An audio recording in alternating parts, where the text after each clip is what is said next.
My fiancé announced, "I listed your car on Facebook Marketplace for $5,000.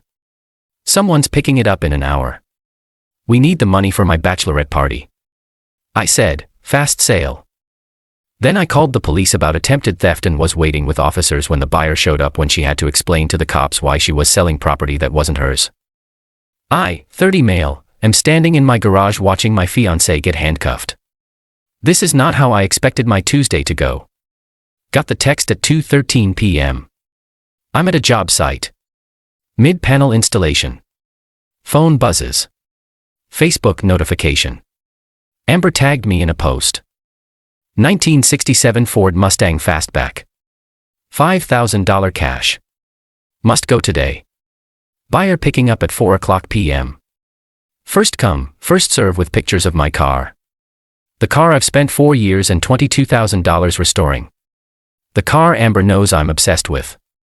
The car that's literally my retirement fund on wheels listed for $5,000. Called her. She answered singing, "Hey babe, did you see? Why is my car on Facebook? Oh my God." So Tiffany and I were figuring out the Vegas trip and were $3,200 short for the villa. So I had this genius idea. We just sell your car. Problem solved. The guy's coming at 4. I'm holding my phone, not saying anything. My brain is buffering. "Brett, hello. You listed my car for $5,000. Well, yeah. It had to sell fast and it worked." He's super excited. "Amber, that car is worth $22,000. Okay, but like we don't need that much. We just need enough for Vegas. You're so bad at pricing things. Where's the title?" "What?" "The title to my car." "Where is it?" "Oh, I have it. I grabbed it from your office this morning. You went through my filing cabinet. Babe, we're getting married. What's yours is mine." Anyway, I told him I'd have the title signed and everything. This is going to be so great. The villa has a pool on the roof. "Amber, you can't sell my car. It's already sold." He's coming in. Pike. Hour and 40 minutes. You should come home and give him the keys or whatever. I'm calling the police. What? Why? Because you're committing theft. Theft? It's your car.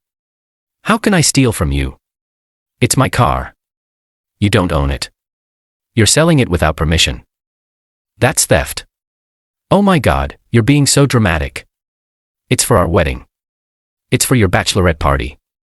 Same thing. I can't believe you're not actually calling the police, right, Brett? Brett hung up. Called 911. Dispatcher picked up. 911, what's your emergency? My fiancée just listed my car for sale on Facebook without my permission. She stole the title from my house and is planning to complete the sale in less than 2 hours. I need officers at my address. Got home at 3:20. 2 squad cars already there. Amber's car in the driveway. Officers talking to her on the front lawn. She's crying. Tiffany's next to her looking furious. Parked my truck. Walked over. Older cop. Officer Mendez, according to his badge, looked relieved when he saw me. "Mr. Collins, that's me. Your fiancée here says this is a misunderstanding that you gave her permission to sell the vehicle." I absolutely did not. Pulled out my phone, showed him the text thread, the Facebook post, the part where she said she grabbed the title from my office. Officer Mendez read it. His partner, younger guy, read over his shoulder. The partner's eyebrows went up. "Ma'am," Mendez said to Amber, "did you take the vehicle title from his house? We live together." "It's not taking." "Is your name on the title?" "No." "But is your name on the registration?" "No, but we're engaged." "Ma'am, engagement doesn't give you legal ownership of someone else's property." Tiffany stepped forward. "This is insane. They're getting married in 6 weeks. Brett's just being petty." "Ma'am, step back, please. He's trying to ruin her bachelorette party over a car." Mendez turned to me.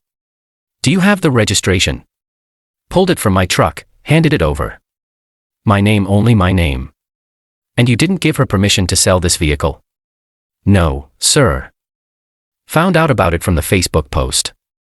Where's the title now? Inside, Amber said quietly. In my purse. I'm going to need you to return that to Mr. Collins. Are you serious right now? Ma'am, you took property documents that don't belong to you and attempted to sell property you don't own. That's theft and fraud. You're lucky Mr. Collins called us before the sale completed or you'd be facing felony charges. Amber started ugly crying. Full sobbing, mascara running, doorbell rang. 3:58 p.m. We all turned. Guy in his 50s standing there in a Harley jacket holding a thick envelope, looking at all the cop cars, very confused. I'm here for the Mustang. Officer Mendez walked over. Sir, I'm afraid the vehicle is not for sale. The person who listed it doesn't own it. The guy's face went from confused to pissed. Are you kidding me right now? I drove 2 hours. I took off work. I got $5,000 in cash. I apologize for the inconvenience, sir. This was listed without the owner's knowledge or permission. The buyer looked at Amber. So, you were trying to scam me? No, it's complicated. Save it, lady. He turned to Mendez. I want to file a report. This is fraud. You're welcome to file a report, sir. I can give you the information. The buyer spent 10 minutes giving his information, shooting death glares at Amber the whole time. Finally left, muttering about crazy people and wasting my time. After he left, Mendez turned to Amber. Ma'am, I'm placing you under arrest for attempted theft and fraud. What? You have the right to remain silent. Brett, stop this. Anything you say can and will be used. I'm your fiancé against you in a court of law. Tiffany was filming on her phone. This is insane. He's having her arrested. Ma'am, put the phone away or you'll be charged with obstruction. Tiffany lowered the phone but kept recording. They cuffed Amber. She was screaming the whole time about how I was ruining our lives and destroying our wedding and everyone's going to know what kind of person you are. As they put her in the car, she looked at me through the window still crying. I was doing this for us. Watched the squad car drive away. Stood there in my driveway. Tiffany next to me still filming. You're a monster, she said. She tried to steal my car for your wedding for her bachelorette party. There's a difference. I hope you're happy. You just destroyed her. She destroyed herself when she stole my title and committed fraud. Tiffany got in her car and peeled out. Officer Mendez stayed back. Mr. Collins, she's being held pending bail. You'll need to come down to the station tomorrow to give a formal statement. We'll do. And sir, change your locks. Get your important documents somewhere she doesn't know about. Already planning on it. He left. I went inside. Found my title in Amber's purse on the kitchen counter. Right where she said it'd be. My Mustang still in the garage, safe, sound, and my fiancé is in county lockup. What a day. Update 1. Been 48 hours since Amber got arrested. I've got updates and they're wild. So, Amber made bail around 8 p.m. that night. $2,500. Carol, her mom, paid it. I know because Carol called me at 9 p.m. from Amber's phone. Brett, I just paid $2,500 to bail my daughter out of jail because of you. Because of Amber's choices, Carol. She was trying to do something nice for her wedding. She stole my car title and tried to sell my car for a quarter of its value. You didn't have to call the police. What should I have done? Let her commit felony fraud. You're being absolutely ridiculous. Amber's destroyed. She's humiliated. Everyone knows she was arrested. Maybe she shouldn't have committed a crime on Facebook. Carol hung up. Next morning, got a call from the police station. Detective Garcia wanted me to come in for a statement. Got there at 10 a.m., gave my full statement. Showed them everything. The Facebook post, the text messages, the timeline. Garcia looked almost amused. Mr. Collins, in my 12 years doing this, I've never seen someone post evidence of their own crime so publicly. Amber's not big on thinking things through. Clearly, she's being charged with attempted theft, attempted fraud, and possession of stolen documents. That last one's from taking your title. What's she looking at? Depends. First offense, she'll probably get probation and fines, but it'll be on her record. Good. Left the station, went home, found Amber sitting on my front steps. We need to talk. How'd you even get here? Tiffany, drive you. Uber. Brett, please. Can we just talk? Just 5 minutes. You tried to steal my car, Amber. I wasn't stealing it. I was selling it to help us by forging my signature on a title. That's fraud and theft. I didn't think it was that serious. Not thinking is kind of your trademark. Brett, please. I'm sorry. I screwed up. Can we please just fix this and move on? The wedding's in 5 weeks. There's not going to be a wedding. Her face crumpled. What? I'm calling the venue today, canceling everything. You can't. We've paid for everything. I'll eat the costs. We're done, Amber. Over a mistake. Over you stealing from me and then getting arrested and still not understanding what you did wrong. I made an error. People make errors. People make errors like burning dinner or forgetting an anniversary. You committed crimes. Multiple crimes. That's not an error. She started crying. Everyone's going to know. Everyone's going to ask why we canceled. Tell them the truth. I can't. It's humiliating. Should have thought about that before you posted it on Facebook. She left sobbing. I went inside and started making cancellation calls. That afternoon, my phone started blowing up. Amber's bridesmaids, her family, random people from the guest list, all with variations of, "What did you do?" Amber's devastated. How could you cancel on her? Blocked most of them. But I did answer when Amber's dad called. Brett, my daughter made a mistake. A big one. But are you really going to end 3 years over it? Dan, she tried to sell my car to fund a party. I know. I know. It was stupid, but she's young. She wasn't thinking. She's 28. That's old enough to know better. I'm asking you men to reconsider. Give her another chance. Dan, even now Amber doesn't think she did anything wrong. She thinks I overreacted. That's the problem. Silence. Then what if she goes to counseling? Would you consider it then? No, we're done. I'm sorry. He hung up. Later that night, got a text from unknown number. This is Tiffany. You ruined Amber's life. Hope you can live with yourself. Blocked it. Then another unknown number. Brett, it's Kayla, bridesmaid. What you're doing is cruel. Amber made a mistake and you're destroying her over it. That's not love. Blocked. Another number. You're a control freak who can't handle a strong woman making decisions. Amber deserves better. Blocked. They were using different phones to get around my blocks. Smart. Annoying. This morning, 2 things happened. First, Venu called. Mr. Collins, we got a call from an Amber saying, the wedding is not cancelled and you're lying. What's the situation? The wedding is definitely cancelled. Amber and I are no longer together. Ignore anything she says. Understood. We'll note that in our records. Second, my boss called. Brett got a weird situation. Woman named Carol called the office asking to speak to you about harassment. What's that about? My ex-fiancée's mother. We broke up. She's upset about it. She said you had her daughter arrested. I did. She tried to steal my car. Long pause. Seriously? Yep. Okay.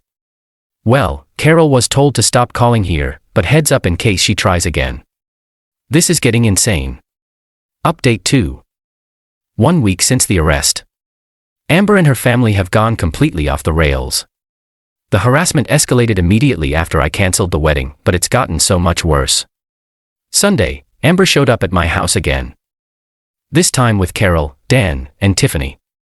Full intervention squad didn't answer the door. Talk through the Ring camera I installed the day before. Brett, you need to open this door right now, Carol said. We're not leaving until we talk. Nothing to talk about. We're done. Leave. You can't just throw away 3 years. I can when someone commits fraud against me. Dan stepped up. Son, you're being unreasonable. Amber made a mistake. We're offering to pay for marriage counseling. Fresh start, Dan. She tried to steal my car. She panicked. The wedding costs are overwhelming, and she made a bad choice. A bad choice is buying the wrong dress. Theft is a crime.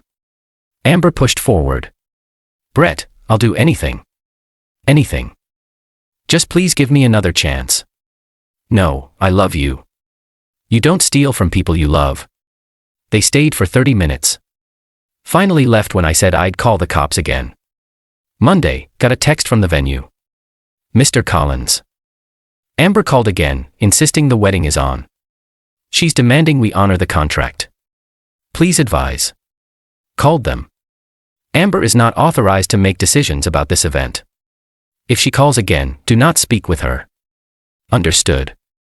We may need written confirmation from you. Sent them an email. Then clear. Tuesday things got weird. Got a call from my credit card company.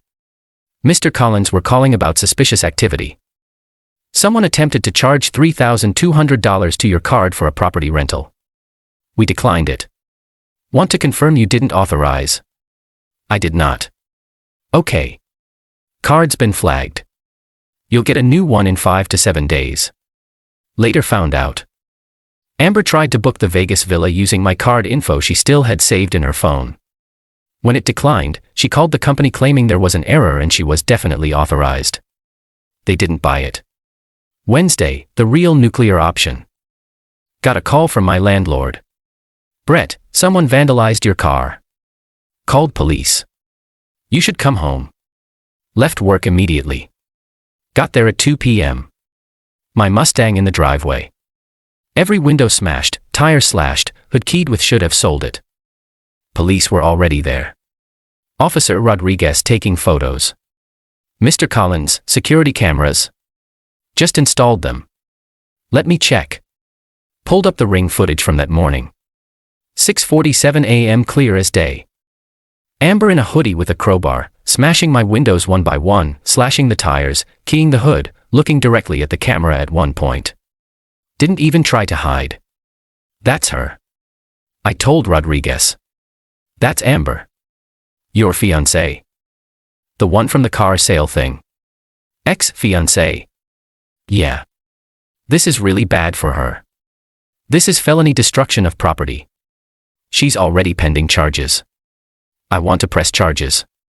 Already noted. We'll issue a warrant. Damage estimate $8,400. Windows, tires, paint correction, detailing. Insurance will cover most of it, but still. Amber was arrested again that afternoon at Carol's house. She was in her pajamas eating cereal. This time, felony criminal mischief, felony vandalism, violation of bail conditions. No bail this time. Judge said she's a flight risk and danger to property. She's been in county lockup since Wednesday. Carol called me from 6 different numbers Thursday. Finally answered the 6th. My daughter is in jail again because of you. Because of her choices, Carol, she destroyed my car. You drove her to it. You canceled the wedding. You humiliated her. So property destruction is justified. She was emotional. She wasn't thinking. She looked pretty clear-headed in the video. Took her time with each window. You're a cruel, vindictive man. I hope you rot. Hung up. Blocked all the numbers. Friday, the lawyer I consulted before, Gary Fletcher, called. Brett, I'm watching the local news. They're running a story about jilted bride arrested for car vandalism. They're using Amber's mugshot. Seriously? Yeah. You might want to prepare for this to get more public. Great. Sure enough, by Friday evening, it was everywhere. Local Facebook groups, the news website, people sharing the story with comments like, "This is insane," and "Play stupid games." Some of Amber's friends commented defending her. She was driven to this. Brett's the real villain, but most people not sympathetic. Saturday morning, Dan called. Brett, we need to talk in person. Met him at a coffee shop. He looked like he hadn't slept in days. My daughter sitting in jail facing multiple felonies. Her life is ruined. She ruined it herself. Brett, what would it take for you to drop the charges? Both sets. I'm not dropping anything. Money. We can pay for the damage and something extra. $20,000. You drop everything. She gets counseling. Moves away. You never see her again. Dan, she committed crimes. Multiple crimes on camera. I'm not letting her buy her way out. My wife wants to sell our house to pay for lawyers. This is destroying our family. That's Amber's fault, not mine. He just stared at me, then got up and left. This morning got a letter from Amber sent from county jail. Brett, I know I messed up. I know I went too far, but I was just so hurt and angry and I wasn't thinking. You were my whole world and when you took that away, I didn't know what to do. I love you. I'll always love you. I'm sorry. Please drop the charges. Please, I'm begging you. I can't survive in here. Not one word about what she actually did wrong. Just how she felt, how she was hurt. Toss the letter. Her court date for the original charges is in 2 weeks. The vandalism charges will be added. She's looking at real time now. Gary says with both cases combined, probably 18 to 24 months if convicted. Everyone's mad at me. Like I'm the one who tried to steal a car and then destroyed it when that didn't work. But honestly, I sleep fine. She made her choices. These are her consequences. My Mustang's at the shop. They say it'll be 3 weeks to fix everything. Insurance is handling it and Amber's in jail where she belongs. Final update. 6 weeks since the original car sale attempt. 4 weeks since Amber smashed my Mustang. Time to close this out. The court stuff moved fast.